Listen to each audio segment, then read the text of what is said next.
એક સાથે અચાનક અમેરિકામાં ધડાધડ લોકો બીમાર થવા લાગ્યા છે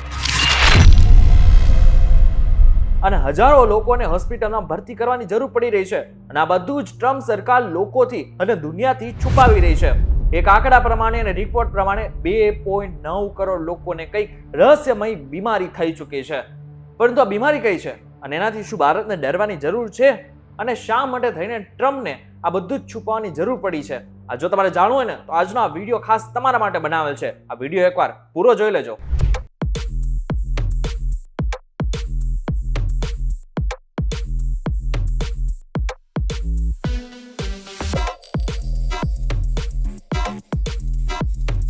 વેલકમ બેક ફોક્સ વીટીવી ગુજરાતી.com પર તમારું સ્વાગત છે. તમે જોઈ રહ્યા છો ડેલી રોઝ અને હું છું આપનો દોસ્ત કરણ ચડોતરા. તારીખ 16 ફેબ્રુઆરી 2025ના દિવસે અમેરિકામાં એક રહેતી મહિલા બીમાર પડી જાય છે. આમ જોઈએ ને તો એ મહિલાને બહારનું ખાવાનું કોઈ શોખ પણ નહોતો અને બીજી કોઈ બીમારી પણ નહોતી, પરંતુ અચાનક જ એ બીમાર પડવા લાગે છે અને તાવ અને ઉલટીની શરૂઆત થઈ જાય છે. આ બધું જ જોતા તે ડોક્ટર પાસે પહોંચે છે અને છેલ્લે ડોક્ટર એને ભરતી થવાનું કહી નાખે છે. પરંતુ આ બધાની વચ્ચે એક રિપોર્ટ બહાર પડે છે. આ રિપોર્ટ હતો CDC નો રિપોર્ટ. આમ તમને પ્રશ્ન થતો હશે કે CDC શું છે? જેવી રીતના આપણે ભારતમાં અલગ અલગ હેલ્થને લઈને મંત્રાલયો હોય છે અને અલગ અલગ સંસ્થાનો હોય છે, એવી જ રીતના અમેરિકામાં પણ આ જ પ્રકારની એક સંસ્થા છે જેનું નામ છે centers for diseases controls and preventions. જેનું કામ જ એ છે કે અમેરિકામાં જેટલી પણ બીમારીઓ આવે છે એ શું કામ આવે છે, કઈ રીતના આવે છે અને દુનિયામાં એ બીમારીનો ફેલાવો કેવી રીતના થાય છે, આ બધું જ જોવાની જવાબદારી એમની હોય છે. એને જ એક રિપોર્ટ બહાર પડ્યો છે અને રિપોર્ટ બહાર પાડતા જ હાહાકાર મચી ગયો છે. આ રિપોર્ટમાં બતાવવામાં આવ્યું છે કે અત્યાર સુધી 2.9 કરોડ લોકો આ રહસ્યમય ફ્લૂથી બીમાર પડી ગયા છે અને આને જ કારણે 3,70,000 લોકોને હોસ્પિટલમાં ભરતી કરવાની જરૂર પડી છે અને આ ફ્લૂને કારણે લગભગ 16,000 કરતાં પણ વધુ લોકોના મોત અમેરિકામાં થઈ ગયા છે. એટલા માટે થઈને અત્યારે હોસ્પિટલોને હાઈ એલર્ટ મોડ ઉપર રાખવાની જરૂર પડી છે. તમને જણાવી દઉં કે 15 વર્ષમાં અમેરિકામાં આ પ્રકારનો ફ્લૂ અને આટલી મોટી સંખ્યામાં ફ્લૂ ક્યારેય નથી ફેલાયો. અમેરિકા અને કેલિફોર્નિયામાં તો સતત લોકો બીમાર પડી રહ્યા છે અને હજારોની સંખ્યામાં લોકોને ભરતી થવાની જરૂરિયાત પડી રહી છે. છેલ્લા કેટલાય સમયથી વૃદ્ધોને ખાસ કરીને અને બાળકોને ખાસ કરીને શ્વાસ સંબંધિત રોગોની સમસ્યા થઈ રહી છે.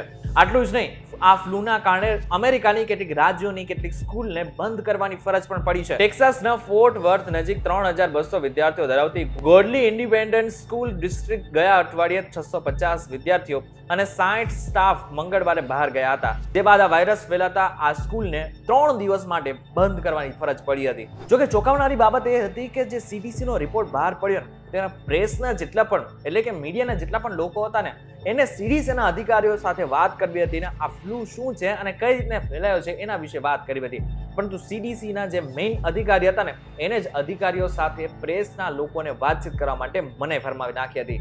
આ સાથે જ એના 1 થી 2 દિવસની અંદર જ ટ્રમ્પ સરકારના અધિકારીઓએ પણ જણાવી દીધું હતું કે આ બાબતે હવે પ્રેસના લોકોને કોઈ જવાબ નહીં મળે. CDC અનુસાર 43 રાજ્યોમાં ફ્લૂની ગંભીર અસર જોવા મળી રહી છે, ખાસ કરીને દક્ષિણ અને અન્ય પશ્ચિમ પ્રદેશોમાં પણ.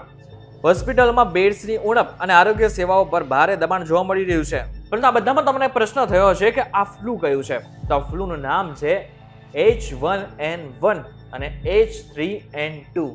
આમ જોવા જઈએ તો H1N1 નામ આપણે ઘણી બધી વખત સાંભળી લીધું છે. ભારતમાં પણ એના કેસીસ છે. સામાન્ય રીતે આને સ્વાઇન ફ્લૂ તરીકે જ ઓળખવામાં આવે છે અને આ જ H1N1 નામની બીમારી એટલે કે સ્વાઇન ફ્લૂ નામની બીમારી લોકોને થઈ રહી છે. મહત્વની વાત તો એ છે કે જો H1N1 ની વાત કરીએ ને તો ભારતમાં પણ આના કેસ છે. જુલાઈ 2024માં એક રિપોર્ટ બહાર પાડવામાં આવ્યો હતો જે પ્રમાણે H1N1 ના જે કેસીસ છે એ સૌથી વધારે ભારતમાં ગુજરાત, પંજાબ અને કેરળમાં જોવા મળ્યા હતા અને આ જે H1N1 છે એ અત્યારે અમેરિકામાં પણ લોકોને થઈ રહ્યું છે. મહત્વની વાત તો એ છે કે H3N2 નામનો વાયરસ પણ આ સાથે જ લોકોને થઈ રહ્યું છે. આમ જોવા જઈએ ને બંનેમાં લક્ષણો આપણને સેમ જ જોવા મળે છે, એટલે કે છીંક, ઉધરસ અને આની સાથે સાથે જે પેટમાં દુખવું, આની સાથે સાથે માથામાં દુખવું, આ બધી જ સમસ્યાઓ થઈ રહી છે. જો આને હળવાશમાં લેવામાં આવે તો બીમારી વધી પણ શકતી હોય છે. હવે આ જ બંને વાયરસ જે ફેલાયા છે એટલું જ નથી, પરંતુ આની સાથે સાથે જે બર્ડ ફ્લૂ છે એ પણ અત્યારે અમેરિકામાં ફેલાઈ ચૂક્યો છે. જોકે CDCએ અત્યારે લોકોને પણ સાવચેત રહેવા કહ્યું છે અને એની સાથે સાથે એમને એમ પણ કહ્યું છે કે હવે આગળના સમયમાં તમે જ્યારે બહાર જાઓ ત્યારે સૌથી પહેલા તો માસ્ક મોઢે રાખજો અને સાથે સાથે બહારથી ક્યાંય અંદર આવો તો હાથ વારંવાર ધોજો. દર વર્ષે ફ્લૂની રસી લેવાનું પણ કહ્યું છે. વધુ ભીડવાળા સ્થળો પર જવાનું પણ ટાળવું જોઈએ. અને જો તમને એવું લાગે કે તમને કોઈ પ્રોબ્લેમ થઈ રહી છે, વધારે કઈ પ્રકારની તકલીફ થઈ રહી છે, તો ડોક્ટરનો સંપર્ક કરવાનું પણ CDC એ કહ્યું છે. પણ આ બધામાં તમને એક પ્રશ્ન ચોક્કસથી થયો હશે કે શા માટે થઈને આવડી મોટી સંખ્યામાં લોકો બીમાર પડવા લાગે અને કેમ આ વાયરસ અચાનક જ લોકોને થઈ રહ્યો છે? તો એની પાછળનું સૌથી મોટું કારણ એ છે કે લોકોએ રસી લીધી જ નથી. 2017 અને 18 પછી ફ્લૂની આ સિઝન લગભગ તમામ વય જૂથના લોકો માટે અત્યંત જોખમી છે. પરંતુ આ બધાની વચ્ચે ફક્ત 44% પુખ્તો અને 46% બાળકોએ જ ફ્લૂ શોટ લીધો છે. પરંતુ આ બધામાં જેમ બર્ડ ફ્લૂની વાત કરીને, બર્ડ ફ્લૂ અત્યારે ભારતમાં પણ ફેલાઈ ચૂક્યો છે અને એની શરૂઆત પણ કર્ણાટકથી થઈ ચૂકી છે.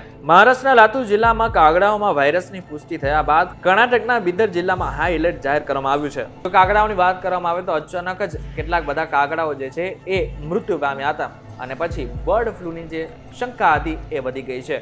ઇન શોર્ટ જો જોવા જાય તો અત્યારે અમેરિકામાં એક વાયરસ છે જેને H1N1 પણ કહેવાય છે અને બીજું છે H3N2 પણ કહેવાય છે.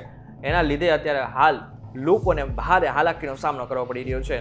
પરંતુ જો ભારતની વાત કરવામાં આવે તો ભારતમાં સ્થિતિ સામાન્ય છે. પરંતુ બીજી બાજુ જો તમારા કોઈ સગા સંબંધીઓ અત્યારે અમેરિકામાં રહેતા હોય તો એમના સુધી આ વિડીયો ચોક્કસથી પહોંચાડી દેજો.